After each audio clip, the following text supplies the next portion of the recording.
Paulo, muito obrigado por estar aqui comigo hoje. É uma honra, uma alegria ter um amigo de tantos anos. Eu te conheço desde quando você é pobre. Agora você se tornou um empresário de muito sucesso aí em São Paulo. Então vai ser uma alegria também saber um pouquinho da sua trajetória. Obrigado por aceitar esse convite aqui para fazer essa aventura aqui comigo no Make or Buy. Eu Tamo quero junto. ler alguns itens aqui antes de eu te pedir para contar a sua história, que eu acho incrível, alguns itens que eu separei da UMIE. Ó, aliás, vamos para começar aqui. Eu já sei que isso gera guerra civil, um monte de fóruns. O certo é OMI ou OMIE? Sem dúvida, é OMIE. Esse é Então, um bacana. posicionamento da OMIE. Inclusive, estou aqui também me educando, porque a gente passou muito tempo chamando de OMI, né? Mas é É isso OMIE. aí, OMIE. Ó, tomei nota OMIE. Acho que aqui. até meu filho já está falando OMIE, tá? Olha Só aí. eu que falta. Para tomar nota aqui, ó. Um RP 100% Cloud para PME, fundado em 2013, com 180 mil clientes, uma ARR, uma receita recorrente anual próxima de 600 milhões de reais e um valuation pre-money estimado em 700 milhões de dólares. E, mais o dado que eu acho mais bacana, em 2025 teve a maior rodada de captação do Brasil, 855 milhões de reais. E aí contou com o SoftBank de novo, né, parceirão da Omie em rodadas de captação e contou com o Riverwood, além de Tencent e Partners Group. Então tem um monte de gente gigante. E o detalhe que eu gosto demais nessa nota que eu tomei é que os canais de crescimento envolvem rede de franquias. E aí entra o senhor Paulo Cruz. Sobre franquia, 120 unidades, um pouquinho mais de 120 unidades, modelo sem royalty, um selo da BF, 3 anos seguidos. Tem um monte de coisa aqui legal que eu tomei nota que eu vou deixar para você conversar. Mas eu quero que você abra aqui sua participação no meio de tudo isso que eu falei me contando da sua trajetória, como é que você se liga na sua trajetória a Omie como franqueado, como head, como executivo. Me conta um pouquinho dessa conversa toda aí, Paulo. Pô, Pedro, obrigado pelo convite. Também fico muito feliz de estar com você aqui. Eu acho que o podcast é um espaço para você compartilhar a trajetória, mas também muito sobre aprendizado, né? E, e quem sabe colaborar com algumas pessoas aí referente a esse quesito de jornada, né? Eu brinco que a gente tem que sempre concentrar em compartilhar os momentos de glória, mas também os momentos em que a gente errou e aprendeu com aquele erro, né? E a trajetória com a OMI tem 13 anos. Então, basicamente, eu conheci a OMI com 3 meses de vida, né? Conheci o Marcelo Lombardo, que é o fundador da OMI.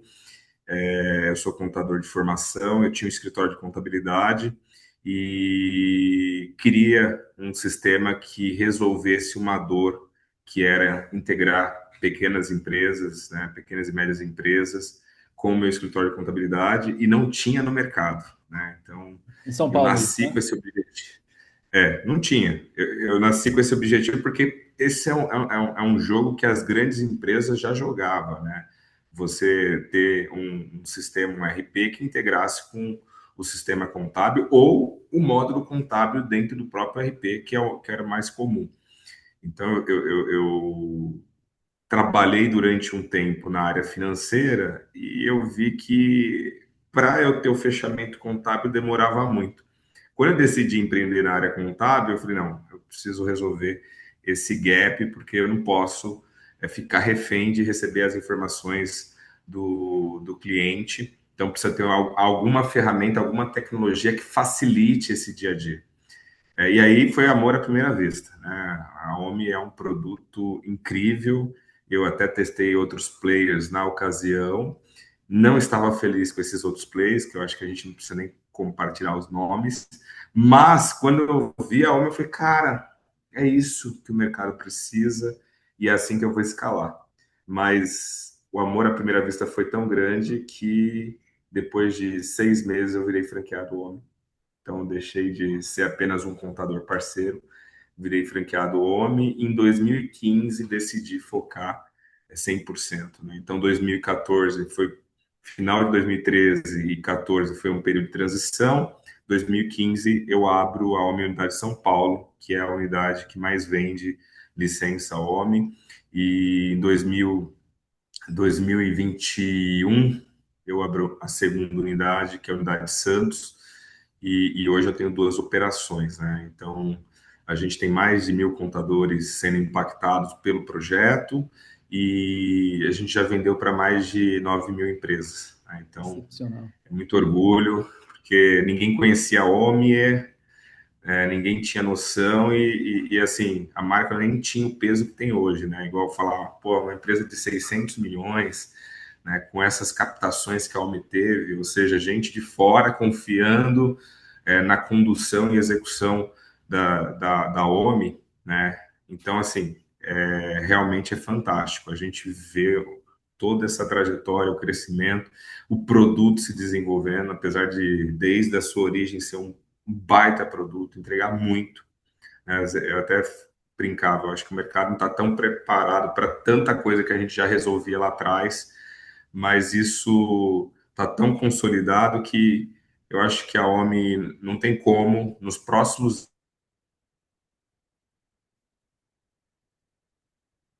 novidades aí relacionadas à IA, que eu acho que o mercado vai ficar bastante empolgado com o que a gente vai trazer. Vai ser definitivamente a OMI 2.0. E daqui a pouco vem spoilers por aí. Excelente. E estou feliz também nesse momento da OMI. E a reforma tributária está aí também, né, Pedro? É, A a gente ainda vai gente. falar disso hoje. Não está aqui do seu lado, mas eu tenho certeza que está no nosso coração, meio no seu, que é uma das melhores pessoas que eu conheço, é o Rodolfo, seu sócio, também um dos Sim, grandes responsáveis sim, por sim. fazer esse sucesso, esse crescimento das suas duas unidades, né? E o Então, vamos legal é que a nessa. gente também se conheceu no projeto, eu e o Rodolfo, né? Então, e aí temos uma baita trajetória juntos, estamos consolidando aí, agora já temos camadas de liderança, né? Então, isso, para quem está empreendendo, é algo extraordinário, né? Quando você passa a ter mais braços e se prepara para novos estágios empresariais, né? É isso aí. Nosso Walter White, de São Paulo, o nosso Rodolfo. Meu amigo, o que que junta? Eu tenho aqui na minha frente tem um roteiro rápido com um rabisco que eu fiz aqui, mas eu gosto de fazer um negócio mais fluido aqui, ainda mais com quem eu tenho Claro. intimidade e conhecimento como você. O que que você vê que une o bloco de clientes da ME hoje, para além de serem PME? Peraí, deixa eu repetir porque Por sumiu favor. pra câmera. Deixa eu voltar aqui. Na sua opinião, o que que une o bloco de clientes hoje da OMIE, para além de serem PME? Tem algum adereço cultural, tecnológico, do ponto de vista de região, que junta a galera OMIE? Cara, para responder essa pergunta, eu acho que não dá para não contextualizar o ecossistema, né? Então, eu acho que, assim, além de produto, ao longo do tempo, a OMI foi entendendo o conceito de comunidade, né? Obviamente, por estar em São Paulo, a gente tem uma maior concentração, mas a gente está em todo o Brasil, né? A gente tem franqueados em todo o Brasil. E o que une, né, nesse mercado é a forma como ela construiu, né? Como a gente construiu. Então, a gente tem hoje o Homem Educação. Então, a gente entendeu que ao longo do tempo não adiantava entregar uma boa ferramenta, faltava conhecimento. Então, me criou aí o Homem Educação. Depois, a gente foi aprendendo com clientes pequenos e médios a necessidade de ter solução financeira. Por quê? A gente percebeu que esse mercado era muito carente. Além de ele não ter instrução para poder usar o RP, ele não tinha instrução para poder tomar crédito, coisas simples. E aí a OMI desenvolve os produtos financeiros. E depois, ao longo do tempo, a gente entendeu que existia segmentos que precisava ter ferramentas que fosse própria, e não faria sentido a OMI desenvolver isso. Então, ela foi atrás de parceiro e criou a OMI Store. Então, se você é uma clínica médica, a gente tem um parceiro na nossa Home Store que resolve a gestão da clínica médica, integra com o RP, entregando uma excelente gestão. Então, eu acho que é o conjunto de soluções que estão dentro do nosso ecossistema que contribuíram para que a gente pudesse olhar para esse mercado e atender bem ele. Excelente, excelente. O nome desse podcast é o Make or Buy. É uma decisão clássica de comprar ou fazer, né? Você compra pronto ou faz dentro de casa. E a decisão da Claro. franquia, que é o grande tema que a gente tem conversado aqui, e ainda falta falar de toda a sua trajetória lá dentro, como um membro importante da área de franquias, a tomada de decisão de franquia é uma decisão clássica de make or buy. Eu cresço com o meu comercial interno, então é o make, ou eu compro um canal de crescimento, que é a franquia. Né? Então, 2013 para cá, desses 13 anos, nesse momento que a gente grava o nosso podcast, nesses 13 anos de OMIE e de canal de franquia que tem um pouco menos, na sua opinião, como franqueado, inclusive, foi uma decisão correta, é uma decisão boa para empresas de tecnologia, pode ser do mesmo segmento ou não, mas empresas de tecnologia que queiram crescer de forma terceirizada, né, no buy, o modelo de franquia? Sim, eu acho que o modelo de franquia, né, ele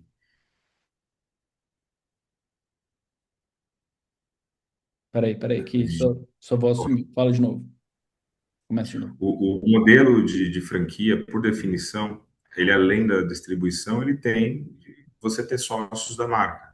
Então você vai dividir um pedaço do bolo, ou seja, os lucros, e você vai dividir know-how. Então, eu participei de toda a construção. Não existia esse processo, né, de posicionamento até como franqueador. A OMI vem construindo junto e a gente vem participando. Eu até estava explicando para o meu time.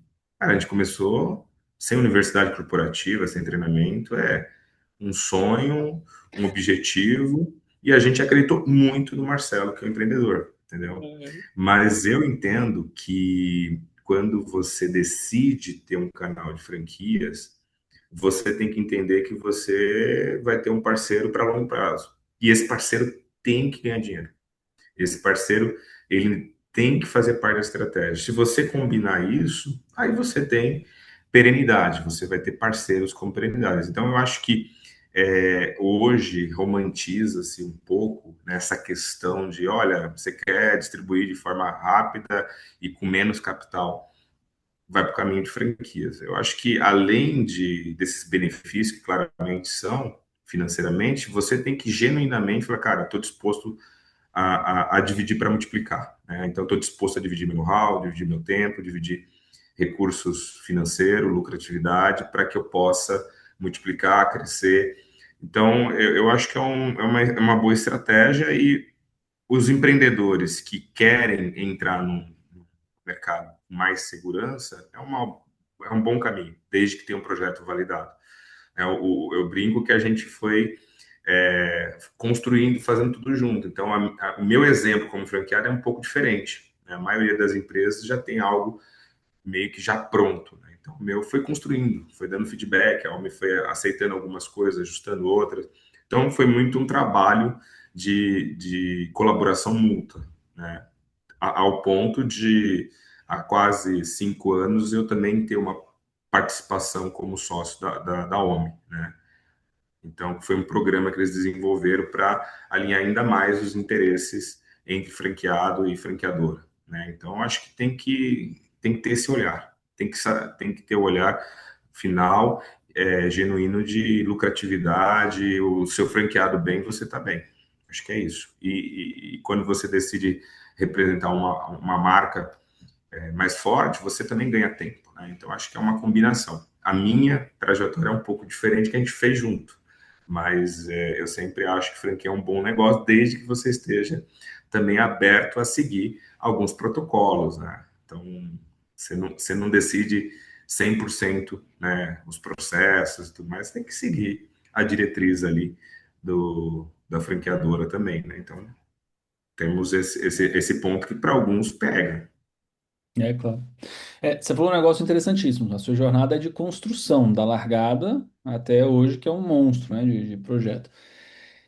E aí, ao longo desse caminhar, você tem Omnicache. Eu lembro de ativar o Omnicache na primeira semana. Eu fui colocado minhas empresas foram colocadas como grupo piloto para ativação e testar. Você tem Omni Fiscal, a Omni Academy, se eu não for, se eu não tivesse sido o primeiro Agora produtor, eu estou nos três mudou o primeiros nome, sponsors. É, mas é Home Educação, né? Que é a é, Home Academy. é. Você também é uma das Eu sou da velha figurinhas. guarda. Eu vou falar, vou falar da Academy. Então, tem conta PJ, tem o meu WhatsApp, tem um monte de coisa. A evolução de qualquer produto. A gente está falando de OME, poderia ser Boticário, poderia ser Café Pilão, escolhe a marca que você quiser aí, mas a evolução do produto, com múltiplos portfólios, com múltiplos entregáveis, isso facilita ou isso dificulta a vida do franqueado para vender, ter um portfólio mais rico? Eu diria que, na sua ampla maioria das vezes, ele facilita. Só que o segredo está na comunicação. E aí tem que ter essa tem que ser uma relação muito transparente. Uhum. Então, eu estou desenvolvendo esse produto para resolver essa dor e isso vai te ajudar a vender mais por causa disso, e disso e disso. Então, eu acho que quando a gente cria uma solução nova, dá contexto e a gente não esquece o canal, aí é super positivo. Agora, quando não é feito e não há esse compartilhamento, aí dificilmente a rede compra, né? Então, esse é um desafio de qualquer empresa, é comunicação, né? Comunicação. Então, eu acho que produtos novos são sempre bem-vindos, mas a forma como você embala, a forma como você vende, ela tem que, ela tem que respeitar isso. Ela tem que, de fato, ser uma ferramenta, ou não, ser uma ferramenta que, na verdade, não vai ajudar a vender, mas vai proteger o mercado. Pode acontecer. Olha, nós vamos criar um produto, isso aconteceu na trajetória. Então, a gente estava perdendo o mercado de licença de BPO que você insere, e a gente foi lá e falou, cara, vamos criar uma tabela diferenciada para os parceiros como você, para poder usar, né? Então, essa foi uma estratégia para a gente não perder esse mercado. Então, beleza, mas é contexto, sabe? Eu acho que quando a gente compartilha a estratégia com o canal, fica muito mais fácil com o franqueado. Então, por Entendi. exemplo, a gente está vendo agora a situação da própria Cacau Show, né? Estão indo para o Hum. momento parque, né? Então, será que os franqueados têm essa visão de aonde eles vão estar inseridos ou não vão estar inseridos? Eu acho que é um pouco disso. É difícil, né? Nem sempre dá para agradar a todos, mas eu acho que tem que sempre ter esse olhar. Como é que eu encaixo o meu franqueado para que ele também tenha uma receita adicional a partir daquela inovação? É isso mesmo. Eu me lembro de conversar uns anos atrás com um executivo alto lá do Semenzato, que é um dos maiores terceirizadores do Brasil, né? Sim, E o cara estava me falando de uma decisão clássica de make or buy aqui, que é, na visão dele, e eu concordo integralmente, o processo mais importante de uma franqueadora é a escolha do franqueado. perfeito. Concordo. Que perfil que não dá certo, como franqueado ou MIE de uma empresa de tecnologia de alto crescimento, que já está deixando de ser tecnologia, está virando banco, está virando um monte de coisa. E que perfil que dá certo? O que que você tem no céu e no inferno aqui, no ecossistema MIE? Acho que essa é uma pergunta é, difícil de ser exato, né? Mas quais foram os franqueados que eu vi que não deram certo, né? Franqueados que não se identificaram genuinamente com o propósito, com o produto. Então, eu acho que isso de largada já vai dar errado, né? Porque a OMI tem um propósito muito claro. E através da ferramenta, ela vem ajudando as empresas a serem mais produtivas. Então, se você não se identifica com o produto, a solução, e se você não identifica com o propósito, muito provavelmente vai dar muito errado. Mas, se você se identifica com um propósito, com um produto, e você tem uma vocação para empreender, eu falo vocação porque eu chego à conclusão que tem gente que não quer correr o risco. E tá tudo bem, não tem problema você não correr o risco, É, né? Só que, cara, se não vender, não paga folha, né? Então, a pessoa não pode acreditar que ela vai chegar já jogando. ela tem que chegar preparada para jogar. Então eu vejo que esse franqueado e também o franqueado que não tem a mínima noção de gestão, porque a gente é uma empresa de serviço. Eu cresço com pessoas. Então, se eu não tiver minimamente um conhecimento sobre gestão de gente, vai dar muito ruim, entendeu? A gente teve fases aqui que as pessoas ficavam 4, 5, 6, 7 anos. Depois você vai crescendo, então a estrutura vai mudando um pouco. Mas esse time, junto com eles, foi o que contribuíram para o nosso sucesso. E aí era uma coisa que eu e o Rodolfo tinha muito forte, entender um pouco de gente, né? Eu falo um pouco porque a gente está sempre aprendendo. E eu acho que um outro diferencial que eu vejo, que nem sempre é fácil encontrar, expertise em gestão empresarial no quesito financeiro, para tomar boas decisões, né? Hoje tem empresas como a sua que já pode ajudar isso e acelerar, mas às vezes ele não tem essa visão. Então, eu sou um contador, o Rodolfo é uma empresa, era um consultor financeiro, então isso também ajudou a impulsionar a nossa operação. E eu vejo que às vezes, se o cara também é muito vendedor, ele deixa de cuidar de gente, ele deixa de cuidar da gestão empresarial, e isso também pode levar ao fracasso. Se fosse um modelo em que a venda fosse menos consultiva, aí beleza, aí de repente esse perfil vendedor funciona mais, entendeu? Então acho que tem que ter um combo ali, se identificar com o propósito, ter fit cultural com a cultura, com o produto, e mais que isso, ter minimamente uma noção sobre gestão de pessoas e gestão empresarial, financeira mesmo, sabe? É isso que você falou, eu concordo demais da venda consultiva. É uma venda difícil, a do Miel de terceirização. São vendas difíceis. E não é porque os artigos são difíceis. Difícil deve ser vender uma máquina pesada de pivô de agronegócio. Difícil deve ser vender chip. Você tem várias graduações, vários tipos. Isso é difícil. O nosso é difícil, imagino eu, depois de mais de uma década nesse segmento, porque a gente esbarra na cultura, né? Na cultura do lado de lá. E a cultura do lado de lá tem que aceitar mudar processo, abrir mão da pedra que ela está abraçada, a terceirização de culpa já não é mais possível, a bagunça não é mais aceitável, né? O caixa 2, 3 e 4, a informalidade, o Excel, a menina do financeiro. Todas essas desculpas vão indo para lá, tudo lixo. E tem gente que está super preparada e querendo, e tem gente que não tem a menor inclinação para esse tipo de desenvolvimento. Então, eu vou te dizer que em algumas reuniões comerciais mais complexas, que eu acabei tendo que me envolver para além do time comercial, eu já falei para cliente, ó, você é interceirizável. Impossível. Ninguém vai conseguir te terceirizar porque você não larga a pedra. Eu ouvi outro dia, 7 anos no passado, mas eu vi de uma grande rede de churrascarias em Uberlândia, um dono me falando que não, você está trazendo esse negócio da terceirização, organização das minhas unidades, da churrascaria. Deixa eu te falar. Eu sei que eu sou roubado. Eu sei que tem desvio. Nossa, Mas se você está me igual. trazendo aqui de preço por unidade, eu acho que eu sou roubado menos do que eu vou te pagar. Então eu prefiro ficar sendo roubado.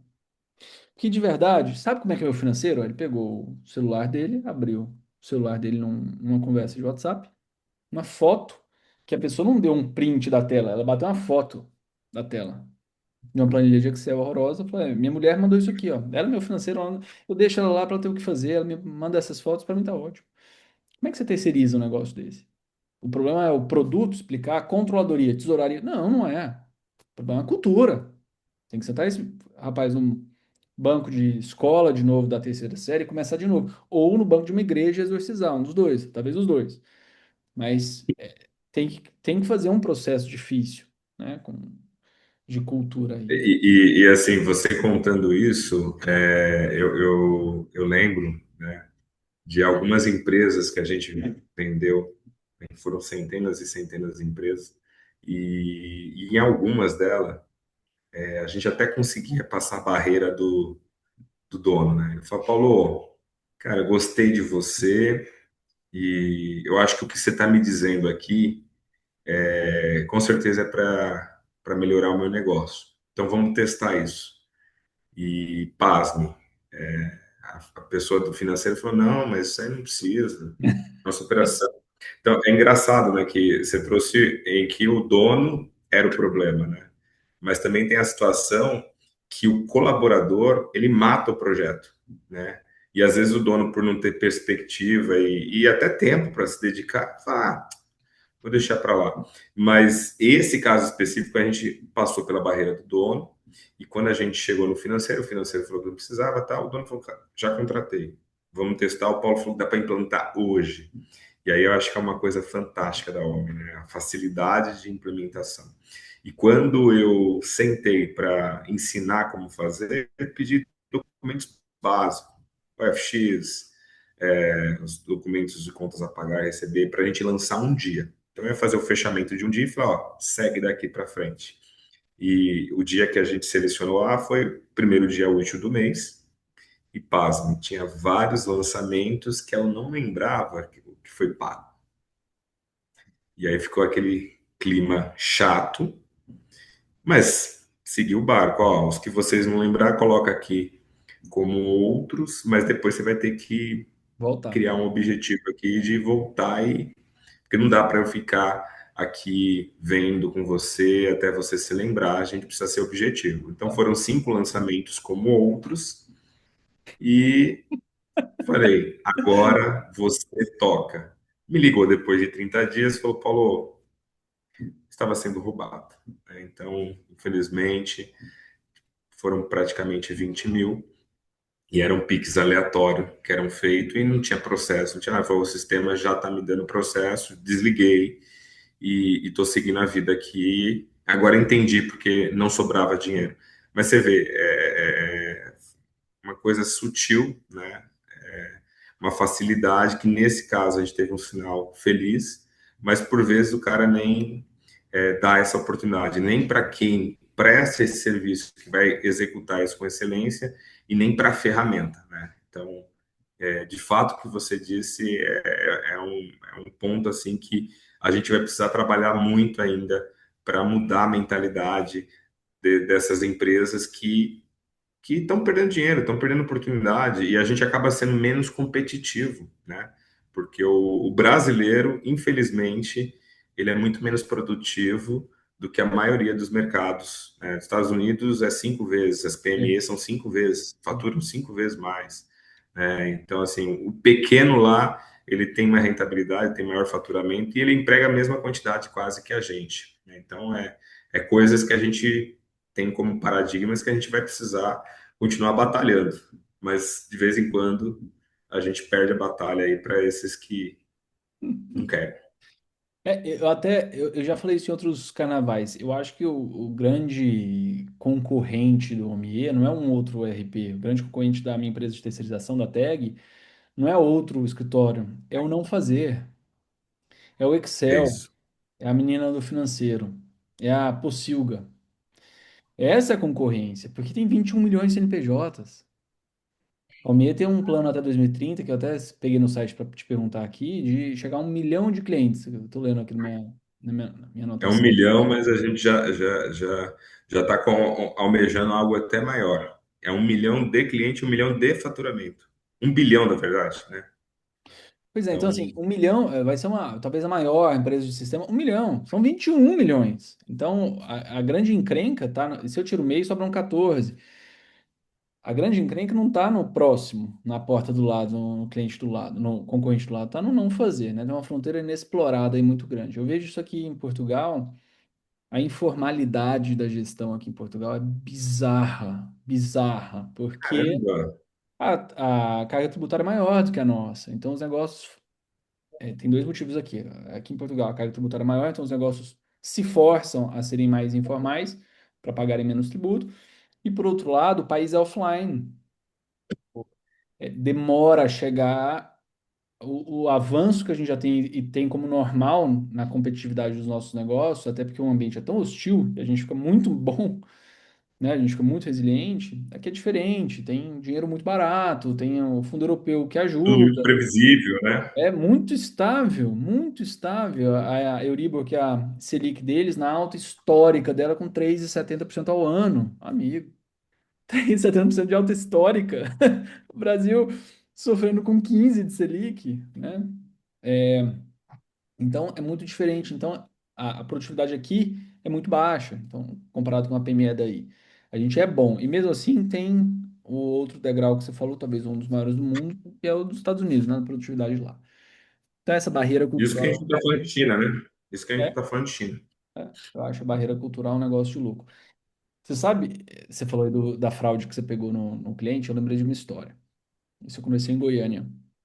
Goiânia tem um fenômeno que é os 3 dias do ano que chovem, nascem bares e botecos nas esquinas, porque a cidade gosta muito de bar e boteco. Né? Não tem praia, então vamos para o bar, é o lema. Eu posso falar como bom goiano que a gente gosta muito desse tipo de entretenimento. E dois garçons muito bons no que fazem, muito bons em atendimento, experiência do cliente, muito espertos, muito inteligentes, se juntaram e abriram um super restaurante, que deu muito certo, porque eles sabem atender o público. Caramba, Só que o restaurante cresceu, 6 dígitos de faturamento mensal, negócio deu muito certo. Só que para a gestão, eles ainda eram os dois garçons. Então eles não tinham menor organização. E me procuraram. Aí a gente foi conversar sobre terceirização do financeiro e da controladoria deles. PC, uma objeção atrás da outra, começando pelo preço, depois a organização, depois o abrir mão da pedra, depois o pagar tributo, depois uma objeção atrás da outra. Uma venda difícil, muito difícil, aspecto cultural. Até que eles me contam de um episódio que um garçom de São Luís do Maranhão sai de férias, foi para São Luís, abre uma empresa lá, pediu uma maquininha da Cielo, da qualquer que seja a adquirência, idêntica à maquininha do restaurante. Leva a maquininha caramba. para Goiânia, coloca no avental. Aí o PC e a esposa vão lá jantar, tá na hora da conta, negócio lotado, um movimento, a pessoa lá do financeiro, lá do caixa, correndo pra caramba, para pegar sua conta, ele vai lá no sistema e comanda alguns pedidos que estavam com ele e vai lá na sua mesa e cancela seus pedidos. Puxa sua conta primeiro, o slip da conta, cancela sua mesa, de forma que você não consumiu nada no sistema, câmera aberta. E chega para você com sua esposa e fala, ó, deu R$ 300. Aliás, R$ 300 no Brasil você já não come mais nada num jantar, né? Ó, deu R$ 600. E na hora de pagar, cartão, todo mundo paga em cartão, ele tira a maquininha dele. E você vai Meu lá, Deus. ele já deu baixa, ele cancelou o pedido no POS, no terminal de produção, não tinha contagem de estoque, não tinha input de estoque, não quer pagar tributo, então não tem tudo por fora. Ninguém travava o financeiro, ninguém travava o sistema. Por que que eles pegaram esse cara? Porque esse cara começou os garçons começaram a perceber o que que é essa maquininha que ele bota aqui de volta, no final do dia ele não leva lá para o financeiro, o que que é esse negócio? E alguém foi questionar ele, ele falou, ó, toma aqui R$ 500. O outro foi questionar, toma aqui R$ 2.000. O outro foi questionar, toma aqui. E tinha um garçom, um velha guarda, estava lá 15 anos, 10 anos. Ele sabia que esse cara era o X9. Esse era o principal dele trazer pro lado dele. Ele falou, ó, eu te pago 10 mil. Ele falou, ótimo, então traz amanhã o dinheiro que eu fico quietinho aqui, fico na miúda, não conto pra ninguém. Cara, amanhã eu trago seu dinheiro. O garçom foi lá na casa lá na sala do patrão dele e contou, falou, ó, tem uma quadrilha aqui dentro, você tá sendo roubado a todo teu direito, o cara tá cooptando o pessoal. Ele vem amanhã com um saco de R$ 10.000 pra me dar. Os caras agradeceram ele, pediram, chamaram a polícia, ligaram para a polícia para esperar o cara no dia seguinte. Só que algum outro garçom que estava no esquema contou, mandou uma mensagem, alertou e o cara de São Luís nunca mais apareceu. Rombo, R$ 280.000 em 12 dias. Meu, Com esse caso, eu não consegui vender, você acredita? não é Porque a cultura possível. era tão arraigada na bagunça que eu não consegui vender. A cultura era Do assim, passado. cara, a cultura era assim, se você pode corrigir isso, mas Vai fazer tudo passar pelo sistema? Vai. Vai fazer tudo ser lançado? Vai. Então, duas coisas vão acontecer. Vão descobrir quanto eu ganho aqui dentro e eu vou pagar mais tributo. Eu não quero nenhum dos dois. Falei, bom, irmão, então, de fato, Cara, eu não consigo te ajudar. Eu posso vir aqui tomar uma cerveja com você, mas vir aqui te servir eu não consigo, infelizmente. cara, surreal. Surreal, porque para mim essa dor já ia gerar uma mudança, né? Você vê como Claro, que, 300 pratas no bolso do cara, o cara não muda? Não, cara, você tá doido. Então, assim, é a tal da cultura que vai. Isso não me aflige só, não. Ou te aflige como dono de franquia, vai afligir todos os franqueados e todos os consultores terceirizadores do nosso país, né? A tal da cultura. Não tem jeito. É por isso que a gente tem que, inclusive, voltando àquela conversa de processos mais importantes de franquia, escolha do franqueado é uma delas, mas, para o meu lado, um dos meus processos mais importantes é qualificar o lead. E quando eu falo qualificar, o processo normal de qualificação de lead é de tamanho. O meu é de cultura. O cara pode ser caramba, pequenininho. verdade, verdade. Ele pode ser grande, mas Pode. ele não tiver cultura alinhada, É. não, vai ser perda de tempo. Perda de tempo. Vou jogar meu tempo fora, o tempo do cara e reputação. Meu negócio é de reputação, PC. É de reputação, cara. Mas a esperança, apesar de a reforma não estar exatamente como a gente gostaria, é reforma, né? Porque isso aí acaba sendo até um jogo injusto, né? De quem está fazendo certo. A gente não deve olhar para isso para fazer o certo. Certo é certo e ponto Ponto final. final. Mas equalizar isso também é muito importante. Então fala mais pra mim disso aí. Eu, Por que que você aposta nisso aí? Por que que você aposta na reforma? ah, eu acredito que ele vai dar um choque de consciência no que diz respeito à gestão. A gente vai pagar mais tributos, tal, vai ter alguns segmentos serão mais afetados, inclusive o nosso de prestação de serviço, mas ele vai mudar a forma como a gente administra os negócios. Acho que esse, vamos chamar de seu Jorge, né, não importa o nome dele, ele vai ter que se adequar, porque senão vai quebrar, entendeu? Vai quebrar. Porque hoje já tem vários mecanismos para monitorar a gente.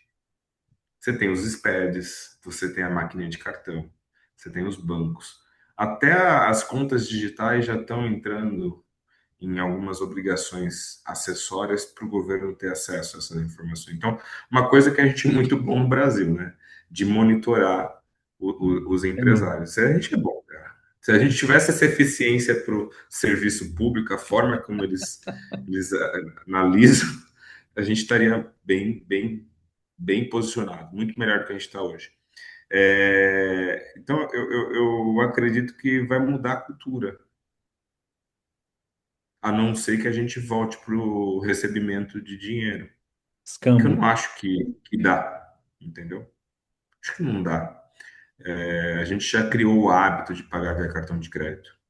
Acho que há uns 20 anos atrás, 30 anos atrás, você aceitava ir em um restaurante e ele falava, não, só aceito dinheiro.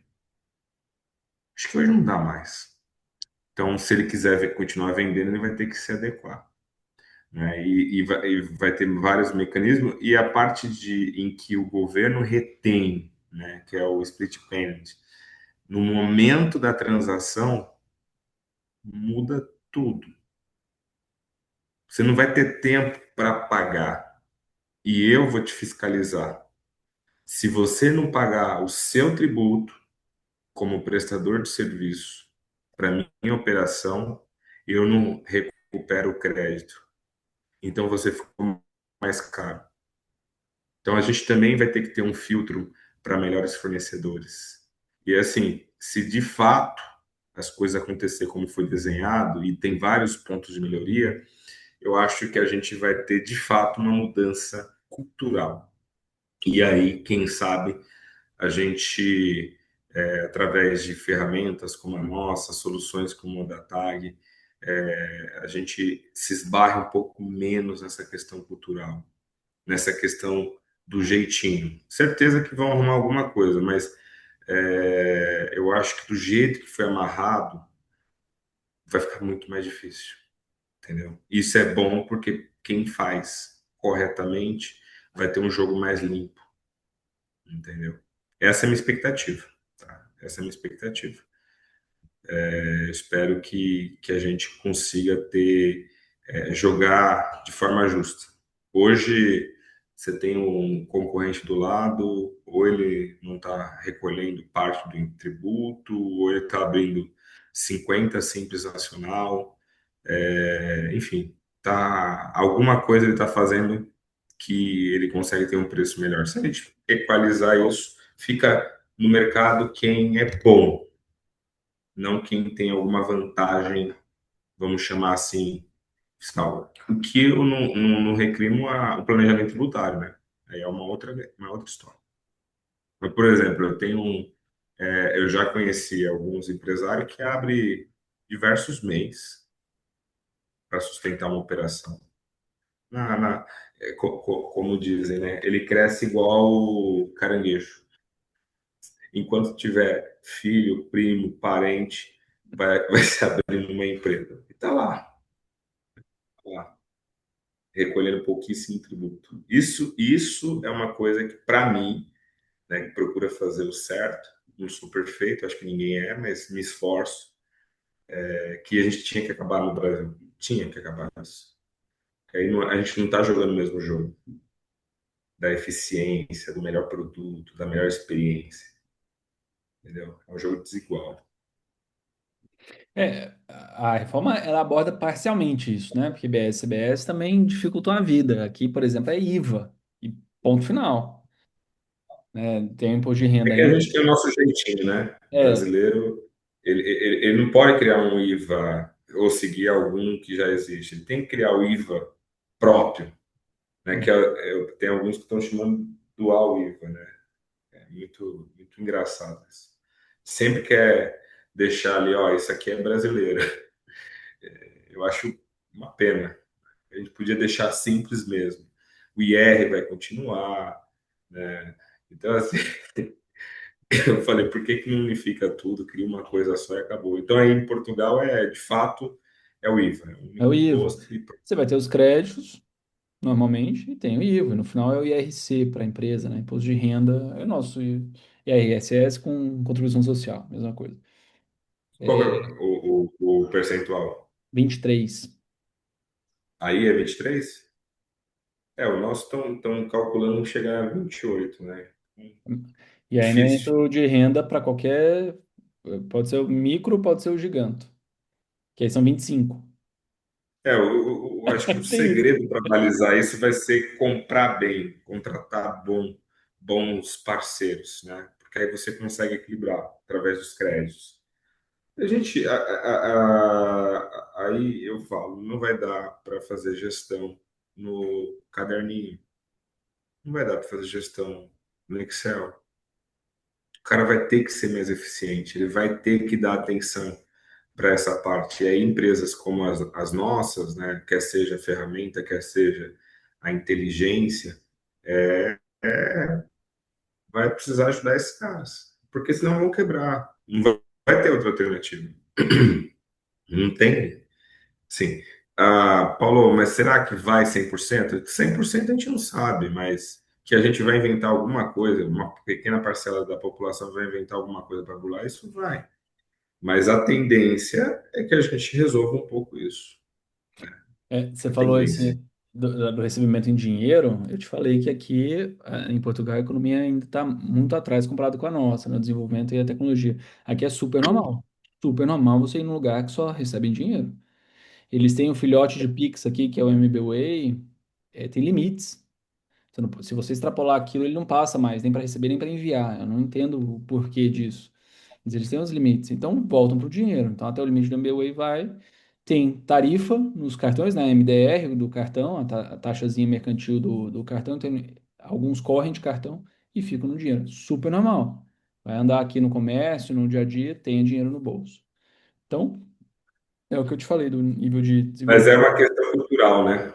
É uma questão cultural, e não é só em Portugal, né? Isso na Espanha também, na Itália também. Europa, de forma geral, né? Talvez os países mais a leste, não. Alemanha bem menos, Polônia bem menos, A Áustria e a Hungria também menos, mas esses que eu citei é super, super normal, né?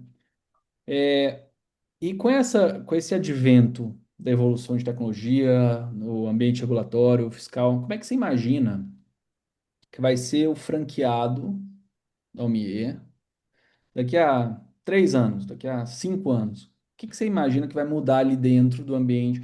Como é que você olha para o seu negócio hoje como o maior franqueado da empresa, dono do maior escritório de vendas da empresa, e olha para daqui 3 anos, 2030, 2032, e fala, cara, isso aqui vai mudar completamente. O que que você acha que vai acontecer? Eu acho que a gente vai ter um grau de consciência maior e, por conta disso, a gente vai ter que ter uma estrutura maior para atender essa demanda. Entendeu? Então, assim, eu vejo que a pavimentação a gente fez. Eu acho que agora vai ser colocar combustível e andar, porque estrada tem, né? Essa é a minha expectativa. Então, da mesma forma que a gente teve a pandemia e ela acelerou a digitalização das empresas, acho que a reforma vai acelerar a gestão e elas vão precisar de ferramentas, né? E tudo indica que a OMI também vai se transformar em termos de produto, porque a gente tem as IAs, né? Então, a cada, sei lá, cada minuto alguém cria alguma IA ou um agente, alguma coisa nova. Parece que você sempre está atrasado, né? Então, acho que a gente tem duas combinações. E como a gente sabe que a OMI Core de produto é muito bom, é impossível a gente não criar alguma coisa que vai impactar o mercado. Então, eu acho que essa combinação cria uma estrada muito favorável e a gente vai ter que estar com o carro preparado com combustível para acelerar, entendeu? Essa é a minha expectativa, né? Estou torcendo muito, a gente está investindo na estrutura aqui, já temos um diretor comercial, coordenadores, estamos trazendo mais gente, preparando para essa demanda que eu espero ter. Espero ter para que a gente possa ter mais uma jornada aí de muito sucesso, porque até hoje a gente vendeu, convenceu, sensibilizou, né? Então, eu espero que os próximos 3 anos a gente continue vendendo, mas a própria mudança de mercado através da reforma tributária das IAs conscientize um pouco mais. A gente brinca que assim, pelo tamanho do mercado, a gente vendeu muito pouco. Então, o mercado é gigante. Então, eu espero que isso acelere para que a gente possa colaborar com essa transformação do Brasil, aumentar a produtividade. Então, é o que eu espero. Na prática, vai acontecer isso? Não, mas sonhar, até onde eu sei, custa barato pra caramba, né? Só basta você colocar a cabeça no travesseiro e imaginar e trabalhar para dar certo. PC, eu tenho uma pergunta assinatura aqui do Make or Buy, que é a pergunta Make or Buy. É a decisão de juntar força, olhar para baixo, para dentro e fazer, ou buscar soluções para implantar. Qual que é uma. Essas decisões a gente, como dono de empresa, a gente vive todos os dias, né? Eu vou trazer uma pessoa nova, eu vou trazer uma consultoria, por exemplo. Eu vou ter uma sede própria, eu vou alugar, eu vou trazer uma unidade de negócio nova, eu vou verticalizar aqui, o que que eu vou fazer? Vou comprar, né? Vou crescer organicamente ou não. Qual que é uma decisão make or buy que te tira o sono até hoje, porque você não sabe se foi certo ou não? Você tem alguma na sua carreira? Pode ser até na sua vida pessoal também, que você gostaria de dividir aqui? Cara, eu acho que eu tenho. Eu descontinuei o escritório de contabilidade muito cedo, né? Eu tinha 3 anos de escritório.